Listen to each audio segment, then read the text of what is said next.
नमस्कार, माझे नाव वैष्णवी ज्ञानेश्वर जाधव आहे. मी इयत्ता 3री शिकते. माझ्या शाळेचे नाव जिल्हा परिषद प्राथमिक शाळा केशव गोविंद करून जीवनाचे रान दिलं सर्वांना. समतेचा मानोशी भीमरावांची शान.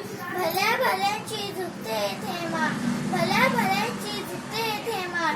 समान व्यासपीठाच्या कार्यक्रमाच्या अध्यक्ष प्रमुख पाहुणे वंदनीय गुरुजन वर्ग आणि माझ्या वर्गमित्र आणि मैत्रिणी, आज 14 एप्रिल विश्व वंदनीय राज्यघटनेचे शिल्पकार भारतरत्न डॉक्टर बाबासाहेब आंबेडकर यांची जयंती आपण दरवर्षी भीम जयंती म्हणून साजरी करीत असतो.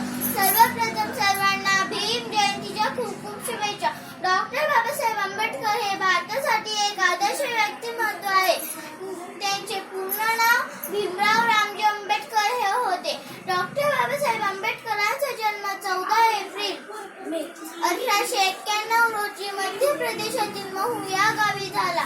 त्यांच्या वडिलांचे नाव रामजी तर आईचे नाव भीमाबाई असे होते. डॉक्टर बाबासाहेब आंबेडकर लहानपणापासून खूप हुशार व महत्वाकांक्षी होते. ते शालेय जीवनात 18 तास अभ्यास करत असत. त्यांनी बडोद्याचे महाराज सयाजीराव गायकवाड यांच्या आर्थिक सहाय्याने प्रदेशात जाऊन अर्थशास्त्र विषयात MA, AP 1 पदव्या मिळवून बॅरिस्टर बनले. सागराचं पाणी कधी आटणार नाही